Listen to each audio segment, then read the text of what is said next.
everyone. Welcome to the Cisco TV studio. We are coming to you from Cisco Live 2024 here in Amsterdam.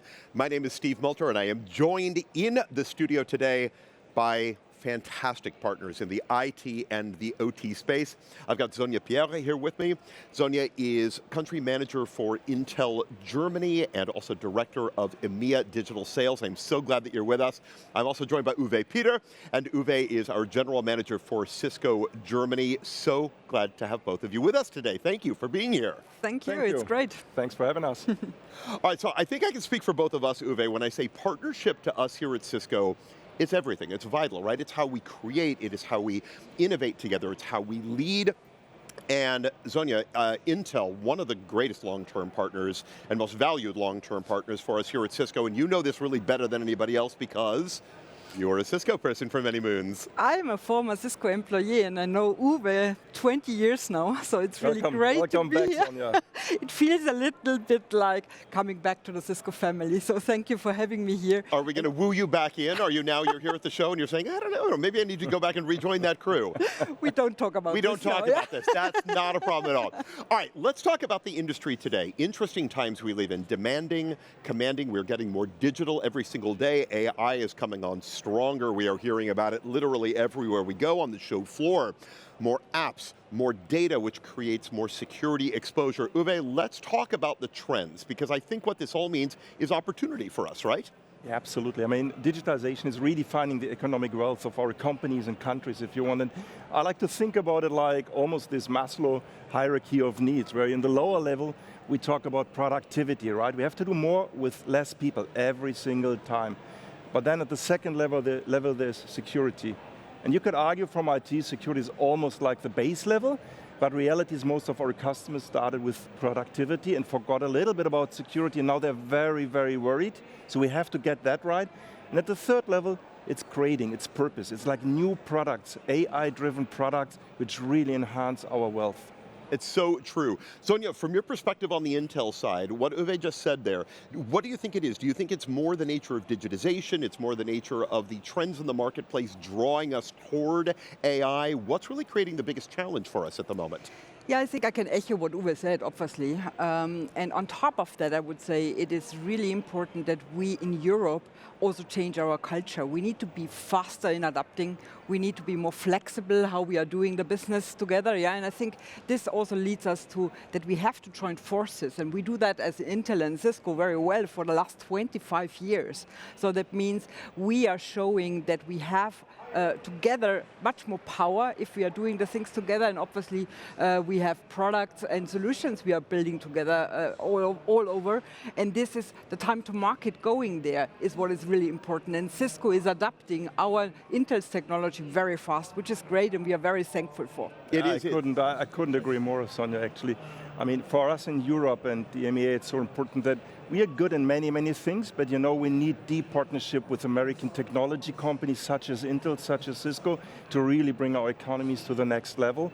And especially with Intel, we have a long-lasting partnership. I mean, we redefined compute with the software-defined compute system back in 2009, I think it was. And now we just launched UCSX, which is the next generation and will solve for the most critical challenges of our customers, like scalability, innovation, and so on and so forth. I'm so glad that you brought that up because I wanted to turn it to the customer, right? Intel customers, Cisco customers as well. The way I always see it, I think the way we all see it, our customers really need us more than they have ever needed us before, right? Intel, Cisco, we have got such tremendous focus on the benefit and the value to the customer. I think it's what drives everything that we do as large organizations. How is that playing out when it comes to digitization for their brands and for our customers' customers, Sonja? So it's playing out very well. So we, from an Intel perspective, have values, yeah? And one of the values we're saying is customer first, like Cisco is doing. And the next one, the next important value is fearless innovation. And I think these both topics bring it very well together. So we are seeing that we just launched in December a new data center chip, a processor. So it's a processor designed for AI. And already Cisco has included that in the newest generation in the portfolio, which is great to see. Yeah? And this makes it so fast adoption, the fast go-to-market. And it is great to see that AI will be underneath from the data center and the cloud, over the network, to the edge, and this will be interesting. So AI everywhere is what we are seeing from an Intel perspective as a very important frame going forward. It is, right? Even from our perspective, we're seeing this story and hearing it all the time, aren't we? Yeah, no, absolutely correct. And I'm surprised it took us like 5 minutes to land at AI.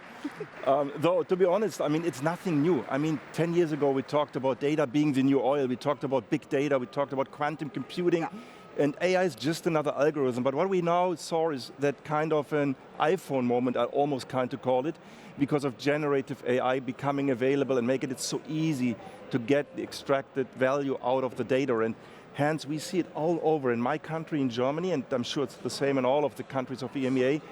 Every single customer is building a private AI cluster to extract the value of the data. Whether this is banks, right, that want to have like real-time analytics, whether it's manufacturing industries that have millions of data records, or whether it's even public sector, where they have the social data of citizens. So it's huge, and it's private. Let's put ourselves into the mindset of this customer that we've been talking about, right? They hear Gen AI, and they think, okay, well, yeah, it's something. It's a buzzword. I'm hearing it all over the place. What does it mean to me? How does it elevate my brand? How does it elevate what my customer is able to do? And how does it create differentiation for me in the marketplace? How would each of you answer that question? Yeah, it's very interesting. So generative AI is a lot of data, what we are creating, yeah? And this data needs to be structured, needs to be secure, and we need to store it somewhere, and we need to use it. And over that, all the security topics are coming into this, yeah? Because this will be a main topic as we are generating a lot of more data with Gen AI. We need to make it very much secure. So this will be a main topic going forward as well. And Cisco obviously has great security solutions, as well as Intel does. Yeah. And together, it's again the joint forces what we are having. So this is great to see that we are really collaborating on all areas, end to end, from an AI perspective underneath with the security topic. And our customers, when it comes to security, right, everything has to be native. It has to be core, right, Uwe? Well, our core business is to connect, right? We connect employees with citizens, with consumers, with applications, with sensors. And what we have to make sure, once it is connected, it is protected. At the very same moment in time, we have to have a zero trust system to be applied and give least privileged access to the data and make sure it's just simple and secure. And for that we have to be really, really radical in two topics. One is intelligence, because we have to make sure that we block billions of attacks every single day, and we need huge intelligent artificial intelligence clusters to be able to have that intelligence. And on the other hand, we need to be radical in being very, very simple for the end user and for the administrator to operate these things. And AI is a great help. What a great way to put it. And I want to build on that a little bit. This is really the last big thing that I want the three of us to talk about here.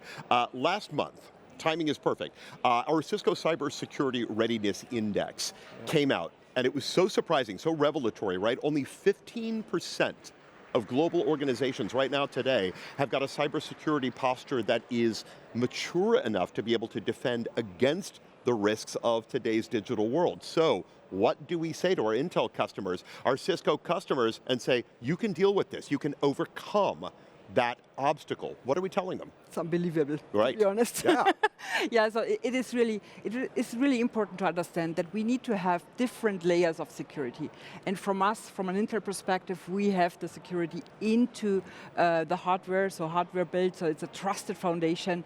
Then we build software on top of that, where we are saying we have data which we are generating secure, we store it secure, we bring it through the network in flight where it is secure, and this is a very important topic, it's also secure when we use it. And these are the four topics we are doing from an Intel perspective together with Cisco, so the whole solution is hardware as well as software based, and then it comes over to you from a solution perspective, how you implement it at the customer. You're right, so right, Steve, to point that out. I mean, just to add another data point, and that's only Germany again, but for all of the countries, to everybody listening us, it's probably the same. The impact in Germany of cybersecurity attacks every single year is 203 billion euro.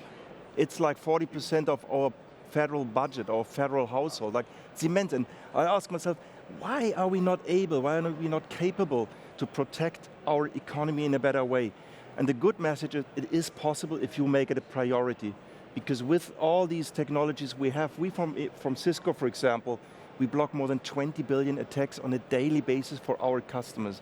But you have to make it a priority, and even more with digitization and with artificial intelligence, and with Intel we have the compute power to do so.